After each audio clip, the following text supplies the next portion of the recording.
بسم اللہ الرحمن الرحیم۔ السلام علیکم، میرے چینل پہ آپ سب کو خوش آمدید۔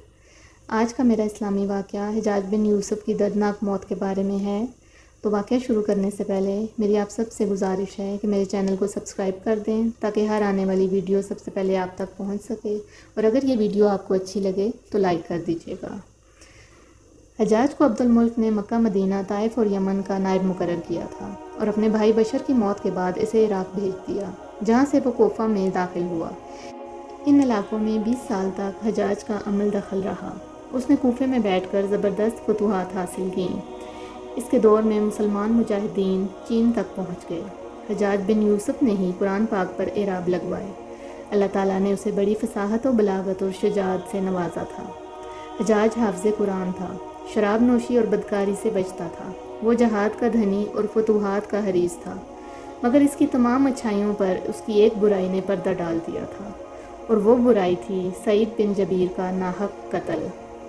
ایک طرف موسیٰ بن نصیر اور محمد بن قاسم کفار کی گردنیں اڑا رہے تھے، تو دوسری طرف حجاج خود اللہ کے بندوں، اولیاؤں اور علماء کے خون سے ہولی کھیل رہا تھا۔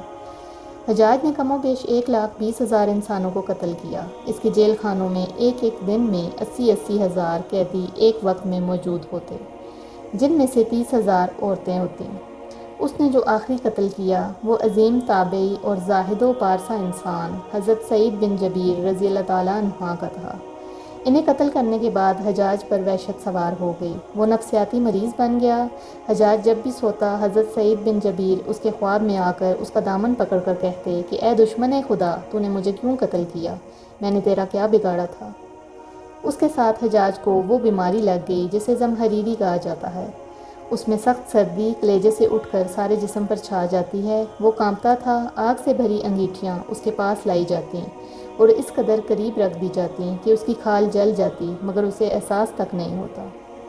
حکیموں کو دکھانے پر انہوں نے بتایا کہ پیٹ سرد ہے۔ ایک طبیب نے گوشت کا ٹکڑا لیا اور اسے دھاگے کے ساتھ باندھ کر حجاج کے حلق میں اتار دیا۔ تھوڑی دیر بعد دھاگے کو کھینچا تو اس گوشت کے ٹکڑے کے ساتھ بہت ہی عجیب نسل کے کیڑے لگے ہوئے تھے۔ ان سے اتنی بدبو آ رہی تھی کہ جو پورے 1 مربع میل کے فاصلے پر پھیل گئی۔ درباری اٹھ کر بھاگ گئے۔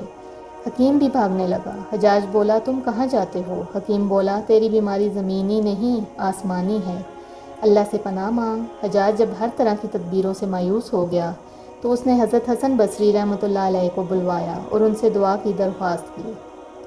وہ حجاج کی یہ حالت دیکھ کر رو پڑے اور فرمانے لگے کہ میں نے تجھے منع کیا تھا کہ نیک بندوں کے ساتھ چھیڑ چھاڑ نہ کرنا، ان پر ظلم نہ کرنا، مگر تو باز نہ آیا۔ بیان کیا جاتا ہے کہ حضرت سعید بن جبیر رضی اللہ تعالیٰ عنہ کے وفات کے 40 دن بعد ہی حجاج کی بھی موت ہو گئی تھی۔ حجاج نے جب دیکھا کہ بچنے کا امکان نہیں تو قریبی عزیزوں کو بلایا، جو بڑی کراہت کے ساتھ حجاج کے پاس آئے۔ وہ بولا، میں مر جاؤں تو جنازہ رات کو پڑھنا، اور صبح ہو تو میری قبر کا نشان بھی مٹا دینا کہ لوگ مجھے مرنے کے بعد قبر میں بھی نہیں چھوڑیں گے۔ اگلے دن حجاج کا پیٹ پھٹ گیا اور اس کی موت واقع ہو گئی۔ اللہ پاک ظلم کی رسی دراز ضرور کرتا ہے، لیکن جب ظالم سے حساب لیتا ہے تو فرشتے بھی کانپ اٹھتے ہیں، عرش ہل جاتا ہے۔